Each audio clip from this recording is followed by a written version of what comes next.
on se retrouve voilà, de super tête, hein, n'est-ce pas, pour vous parler de ma lecture en cours. Je suis à bien plus de la moitié. Je ne pensais pas que j'étais déjà aussi loin. Je suis en train de lire donc la chronique des Bridgerton. Donc je suis au tome 3 qui parle de Bénédicte de Julia Quinn aux éditions J'ai lu. Et alors, attends, je vais essayer de vous faire ça. Donc, le doigt ici, alors ça c'est ce que j'ai déjà lu, c'est ce qui me reste à lire puisque il s'agit de double tome. Donc voilà, en fait j'ai vraiment beaucoup avancé. Je m'en suis pas rendu compte parce que je lis en même temps et en papier et en e-book et du coup ben, je m'étais pas rendu compte que j'avais lu autant, je le dévore. Voilà, bref. Je voulais donc vous donner un petit peu mon avis. Ça reste dans la continuité des 2 premiers tomes. C'est une saga que j'ai découvert. Je l'ai d'abord lu. J'ai d'abord découvert en papier et ensuite j'ai regardé la série et j'aimerais vraiment continuer dans le sens là. Parce que la série Netflix n'est pas tout à fait pareil, parce qu'il y a plein de choses qui manquent, ou alors c'est pas mis dans le même sens, donc ça n'a pas tout à fait les mêmes proportions, et enfin bref, c'est pas tout à fait la même chose, et du coup je préfère d'abord découvrir l'original, on va dire, en papier, et ensuite ben voilà, me faire plaisir en série, bref. Donc c'est pour ça que je voulais absolument continuer là cette saga, puisque la saison 3 est sur le 4e tome en fait, sur Colin. Donc voilà, il faut que j'avance dans cette saga pour pouvoir lire avant la série. Comme je disais, c'est dans la même lignée que le tome 1 et 2 pour moi, c'est-à-dire que je dévore, j'adore, je trouve ça vraiment chouette, j'aime bien l'univers un petit peu mondain, etc. de cette époque-là. J'aime beaucoup la manière dont sont travaillés les personnages, j'aime bien les romances qui sont dedans. Le seul bémol pour moi, c'est toutes les scènes de fesses, voilà, qui sont pour moi beaucoup trop nombreuses et surtout beaucoup trop explicites et beaucoup trop longues. C'est-à-dire que là, actuellement, j'ai lu... attendez, je vais regarder. Parce que je crois que c'est tout le chapitre.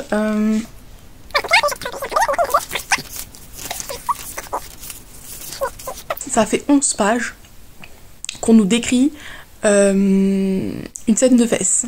Donc voilà. Alors certes, c'est... je veux pas spoiler, mais voilà, c'est une première, machin, etc. Mais c'est bon quoi, on a compris en fait. Donc moi c'est vraiment pas du tout ce que j'apprécie. Mais alors genre vraiment pas du tout. De la fesse, dans les livres c'est pas du tout ce que j'aime retrouver. Donc ça me dérange quand même sur ce point de vue là. Et jusque là ça allait puisque voilà c'était pas aussi long. Mais là ça commence à être un petit peu long. Et comment dire que j'ai envie de passer à autre chose quoi. Donc voilà, ça me dérange toujours dans cette série, mais clairement au vu de tout le reste, ça se lit quand même. Voilà, je pense que là je vais commencer, si ça continue encore sur 3 ou 4 pages, je pense que je vais le lire en diagonale, cette partie là, et puis voilà, enfin bref. Donc voilà, sinon ça reste vraiment une très bonne lecture. Vu la vitesse à laquelle je lis, et je me demande si j'enchaîne pas directement justement avec le tome 4. Je ne le fais jamais. Clairement, je n'enchaîne jamais 2 tomes. Parce que j'aime pouvoir laisser un peu de temps aussi. J'ai peur de me lasser, etc. Surtout quand ça fait beaucoup. Mais là, je me dis tant que je suis lancée, pourquoi pas. Pourquoi pas. Voilà, je suis sur une bonne lancée. C'est surtout que j'aimerais vraiment pouvoir finir au moins Colin avant la sortie du coup de la série. Donc je me dis il faudrait que tant que je suis dedans, pourquoi pas. Donc on verra bien.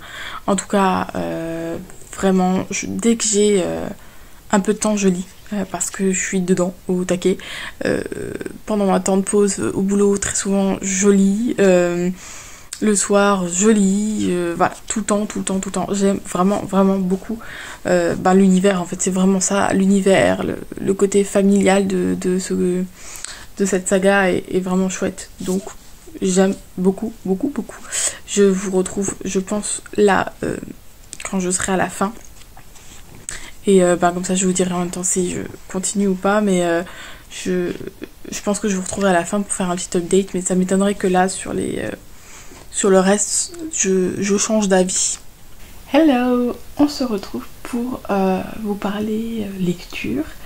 J'ai terminé de lire, donc c'est le tome 3 de la chronique des Bridgerton de Julia Quinn, que j'ai en édition J'ai lu, où j'ai les vous savez, tome 1, tome 2 et tome 3, tome 4 ensemble. Donc j'ai lu le tome 3 que j'ai avalé, mais vraiment j'étais super contente de retourner dans cet univers.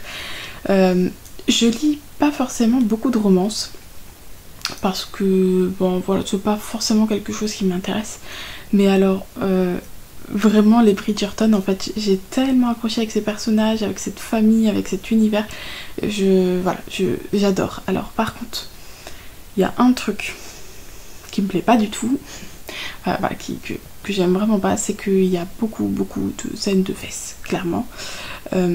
Sur un bon tiers, sur le premier bon tiers du bouquin, il y en a beaucoup, il y a beaucoup. Je crois que j'avais fait un update, où justement j'étais en plein dedans et où j'en avais marre.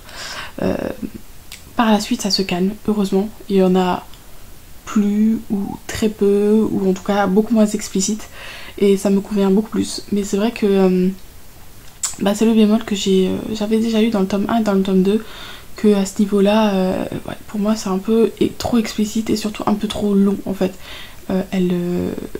L'autrice elle prend trop de temps sur ces scènes là qui je trouve n'apportent, enfin moi je trouve que ça ne m'apporte rien et j'apprécie pas forcément. Mais alors pour le reste je dévore l'histoire. Je trouve génial parce qu'en fait chaque personnage a toujours une histoire qui lui est propre et qui est travaillée, et ça c'est vraiment la chose que j'apprécie le plus. Et du coup j'ai hâte de lire le prochain. Je vous avoue que j'ai hésité à enchaîner tout de suite sur du coup le tome 4 qui est Colin. En général j'aime pas en fait enchaîner les tomes. J'aime au moins avoir un peu de temps parce que j'ai peur de me lasser de l'univers et de me dire ouais bof, bon c'est bon, j'en ai assez vu. Donc j'ai vraiment hésité.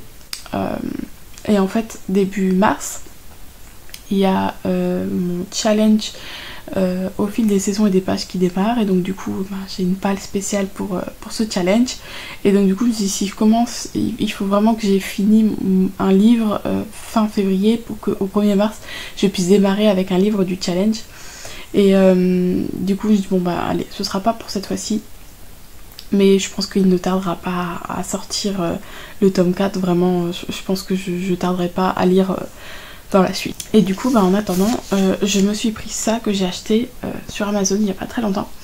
Il s'agit, alors je sais pas si vous allez peut-être le voir à l'envers ici, mais c'est Le sorcier de la montagne de feu de Steve Jackson et Ian Livingstone, qui est aux éditions Gallimard Jeunesse, qui est un livre dont vous êtes le héros. Et c'est la première fois pour moi que je démarre, que je lis ce genre de livre. J'avais vraiment très envie de découvrir, et j'ai pris longtemps à trouver quoi lire, lequel prendre. Vraiment ça a été difficile pour moi de me décider. J'ai regardé la vidéo de Louise, donc Rêve ta vie en lecteur, qui a fait toute une vidéo sur les livres dont vous êtes le héros, avec les adultes, les young adultes, enfin les jeunesses, tout ça. Et donc du coup j'ai regardé plusieurs fois sa vidéo pour savoir un peu sur quoi j'allais me lancer. Et voilà, j'ai décidé de me lancer dans celui-là. Alors j'ai pas encore lu l'histoire, j'ai même pas encore démarré. Je suis sur les explications. Alors, je suis désolée, vous êtes toutes travers, je vous tiens à bout de bras. Je suis en train de lire les explications de comment lire le livre, des points, tout ça. Donc voilà, je suis dans le début. Et là je vais du coup pas tarder, je pense. Il me reste quoi? Ouais, ça y est, j'ai fini de lire les explications. Donc là je vais ce soir démarrer la lecture de mon histoire. J'ai hâte. Et j'espère vraiment que ça va me plaire, parce que si ça va me plaire, c'est vraiment le genre de lecture que je pense pouvoir intégrer entre deux grosses lectures ou quoi. Ou voilà, je me dis c'est c'est vraiment des lectures ludiques qui peuvent être intéressantes aussi de prendre avec au boulot, voilà, pendant le temps de pause, voilà, ce genre de choses là. Donc j'ai hâte de voir ce que ça donne. Et alors pour celui-là, parce que je sais qu'il en existe plusieurs et qu'il y a des livres où en fait vous allez juste faire des choix et arriver à une certaine fin ou à une autre. Là dans celui-là, ça fait plus c'est plus une énigme ou un escape game, un truc comme ça, où en fait il n'y a qu'une seule façon de terminer ce livre et de trouver, on va dire, la vraie fin de l'histoire. Et donc du coup on va voir, et donc en fait il faut recommencer à chaque fois pour trouver d'autres alternatives, pour faire d'autres choix, pour trouver pour trouver l'issue en fait. Donc voilà, pour le speech on est alors je sais plus exactement, mais il faut qu'on retrouve le trésor du sorcier, un truc comme ça. Donc voilà, j'ai hâte, et je vous tiens au courant un petit peu au fur et à mesure de cette lecture pour vous dire où j'en suis et si ça me plaît ou pas. C'est la première fois que je lis un livre dont vous êtes le héros. J'aime bien. C'est assez particulier. J'avoue que pour celui-là, je suis un petit peu mitigée parce qu'en fait, je trouve qu'il y a trop de choix, c'est un peu trop souvent. C'est des petits paragraphes très courts. Il faut faire des choix tout le temps et du coup, il n'y a pas d'histoire. C'est vraiment plus une quête. C'est vraiment, je le prends plus comme un jeu, une quête à faire, que réellement comme un livre où on a quelques choix et qui est romancé en fait. Donc c'est plaisant, c'est vraiment chouette. Je l'ai fait une fois, je suis morte, je n'ai pas réussi. Maintenant je vais le laisser, et je pense que ça peut être super bien à reprendre entre deux livres, après un gros livre ou quoi, voilà, envie d'une petite pause ou besoin d'un peu quelque chose de différent, je le reprendrai. Par contre je vais pas m'acharner, je pense, à faire 15 000 quêtes jusqu'à ce que j'arriverai à le finir, voilà. Mais je trouve que c'est très divertissant aussi, c'est vraiment différent et ça reste de la lecture. Donc voilà, c'était plutôt chouette tout de même à découvrir. Je tenterai sûrement d'autres livres dont vous êtes le héros, qui est plus simple dans le sens où c'est pas une quête où il y a forcément qu'un chemin pour y arriver, mais que voilà, tous les chemins mènent à une autre aventure, à une autre fin. Voilà, je pense que ce serait aussi encore différent, que c'est encore une autre expérience de lecture que j'aimerais découvrir également. Donc voilà, j'ai pas grand chose de plus à en dire, il est chouette vraiment, il a pas l'air simple, mais en même temps je trouve que c'est un bon jeu en fait, c'est plus un jeu qu'une lecture pour moi. Voilà, du coup nous sommes fin février, donc là je vais partir, on vient de me passer un livre sur l'éducation, la petite enfance, tout ça. Du coup là je vais le lire et comme ça me permettra d'attendre le 1er mars, puisqu'on est la fin février, d'attendre le 1er mars pour commencer mes lectures pour le challenge tout simplement. Donc voilà, je vais sûrement engloutir ce livre là en 2-3 jours et ça me permettra, voilà, de commencer un livre pour le challenge dès le 1er mars. Bonjour, je vous retrouve pour faire un petit point lecture sur les avancées de mes lectures. J'ai terminé le livre Une enfance en or de Marion Cluerc, je sais plus comment ça se prononce, que m'a prêté ma voisine. Lecture sur l'éducation en Suède. Voilà, ce qu'il faut savoir qu'en Suède, l'éducation et les enfants sont bien plus pris en compte que chez nous en France. Ils ont une mentalité qui est extraordinaire, qui est géniale. Et j'aimerais beaucoup en arriver à leur point. Bref, du coup, ça a été une très bonne lecture sur les connaissances, sur le savoir qu'ils ont, voilà, sur comment ça fonctionne là-bas. Par contre, voilà, vous entendez en fond le chien qui a décidé de boire, bien sûr, maintenant.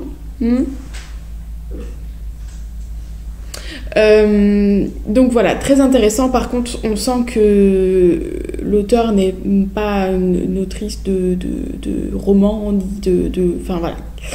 Je pense que son livre aurait été mieux sous forme d'essai parce qu'elle se répète énormément, énormément. Sur une page, elle veut dire la même chose 15 fois.